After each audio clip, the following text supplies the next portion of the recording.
Once upon a time there was little girl, pretty and dainty. But in summertime she was obliged to go barefooted because she was poor, and in winter she had to wear large wooden shoes, so that her little instep grew quite red. In the middle of the village lived an old shoemaker's wife. She sat down and made, as well as she could, a pair of little shoes out of some old pieces of red cloth.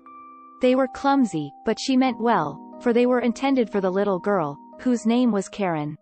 Karen received the shoes and wore them for the first time on the day of her mother's funeral. They were certainly not suitable for mourning, but she had no others, and so she put her bare feet into them and walked behind the humble coffin. Just then a large old carriage came by, and in it sat an old lady. She looked at the little girl, and taking pity on her, said to the clergyman, "Look here, if you will give me the little girl, I will take care of her." Karen believed that this was all on account of the red shoes, but the old lady thought them hideous, and so they were burnt. Karen herself was dressed very neatly and cleanly. She was taught to read and to sew, and people said that she was pretty. But the mirror told her, "You are more than pretty, you are beautiful." One day the queen was traveling through that part of the country, and had her little daughter, who was a princess, with her. All the people, amongst them Karen too, streamed towards the castle, where the little princess, in fine white clothes, stood before the window and allowed herself to be stared at. She wore neither a train nor a golden crown, but beautiful red Morocco shoes.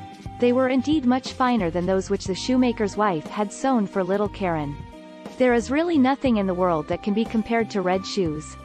Karen was now old enough to be confirmed. She received some new clothes, and she was also to have some new shoes. The rich shoemaker in the town took the measure of her little foot in his own room, in which there stood great glass cases full of pretty shoes and white slippers. It all looked very lovely, but the old lady could not see very well, and therefore did not get much pleasure out of it. Amongst the shoes stood a pair of red ones, like those which the princess had worn. How beautiful they were! And the shoemaker said that they had been made for a count's daughter, but that they had not fitted her. "I suppose they are of shiny leather?" asked the old lady. "They shine so." "Yes, they do shine," said Karen. They fitted her, and were bought. But the old lady knew nothing of their being red, for she would never have allowed Karen to be confirmed in red shoes, as she was now to be. Everybody looked at her feet, and the whole of the way from the church door to the choir it seemed to her as if even the ancient figures on the monuments, in their stiff collars and long black robes, had their eyes fixed on her red shoes. It was only of these that she thought when the clergyman laid his hand upon her head and spoke of the holy baptism, of the covenant with God, and told her that she was now to be a grown-up Christian. The organ pealed forth solemnly, and the sweet children's voices mingled with that of their old leader. But Karen thought only of her red shoes. In the afternoon the old lady heard from everybody that Karen had worn red shoes. She said that it was a shocking thing to do, that it was very improper, and that Karen was always to go to church in future in black shoes, even if they were old. On the following Sunday there was communion. Karen looked first at the black shoes, then at the red ones, looked at the red ones again, and put them on. The sun was shining gloriously, so Karen and the old lady went along the footpath through the corn, where it was rather dusty. At the church door stood an old crippled soldier leaning on a crutch. He had a wonderfully long beard, more red than white, and he bowed down to the ground and asked the old lady whether he might wipe her shoes. Then Karen put out her little foot too. "Dear me, what pretty dancing shoes," said the soldier. "Sit fast, when you dance," said he, addressing the shoes, and slapping the soles with his hand. The old lady gave the soldier some money and then went with Karen into the church. And all the people inside looked at Karen's red shoes, and all the figures gazed at them. When Karen knelt before the altar and put the golden goblet to her mouth, she thought only of the red shoes. It seemed to her as though they were swimming about in the goblet, and she forgot to sing the psalm, forgot to say the Lord's Prayer. Now everyone came out of church, and the old lady stepped into her carriage. But just as Karen was lifting up her foot to get in too, the old soldier said, "Dear me, what pretty dancing shoes." And Karen could not help it, she was obliged to dance a few steps. And when she had once begun, her legs continued to dance. It seemed as if the shoes had got power over them. She danced round the church corner, for she could not stop. The coachman had to run after her and seize her. He lifted her into the carriage, but her feet continued to dance, so that she kicked the good old lady violently. At last they took off her shoes, and her legs were at rest. At home the shoes were put into the cupboard, but Karen could not help looking at them. Now the old lady fell ill, and it was said that she would not rise from her bed again. She had to be nursed and waited upon, and this was no one's duty more than Karen's. But there was a grand ball in the town, and Karen was invited. She looked at the red shoes, saying to herself that there was no sin in doing that. She put the red shoes on, thinking there was no harm in that either, and then she went to the ball, and commenced to dance. But when she wanted to go to the right, the shoes danced to the left, and when she wanted to dance up the room, the shoes danced down the room, down the stairs through the street, and out through the gates of the town. She danced, and was obliged to dance, far out into the dark wood. Suddenly something shone up among the trees, and she believed it was the moon, for it was a face. But it was the old soldier with the red beard. He sat there nodding his head and said, "Dear me, what pretty dancing shoes." She was frightened, and wanted to throw the red shoes away, but they stuck fast. She tore off her stockings, but the shoes had grown fast to her feet. She danced and was obliged to go on dancing over field and meadow, in rain and sunshine, by night and by day, but by night it was most horrible. She danced out into the open churchyard, but the dead there did not dance. They had something better to do than that. She wanted to sit down on the pauper's grave where the bitter fern grows, but for her there was neither peace nor rest. And as she danced past the open church door she saw an angel there in long white robes, with wings reaching from his shoulders down to the earth. His face was stern and grave, and in his hand he held a broad shining sword. "Dance you shall," said he, "dance in your red shoes till you are pale and cold, till your skin shrivels up and you are a skeleton. Dance you shall, from door to door, and where proud and wicked children live you shall knock, so that they may hear you and fear you. Dance you shall, dance." "Mercy," cried Karen.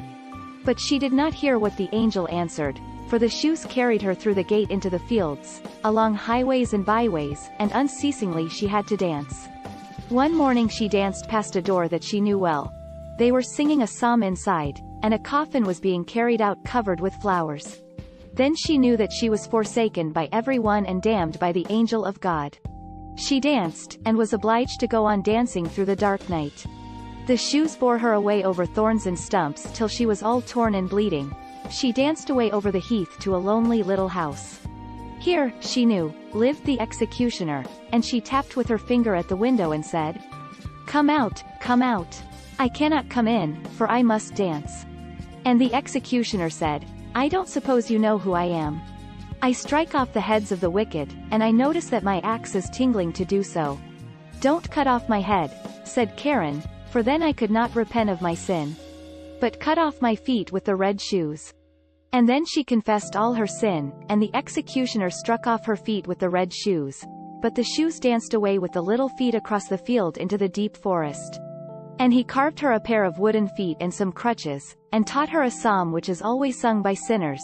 She kissed the hand that guided the axe, and went away over the heath. "Now, I have suffered enough for the red shoes," she said.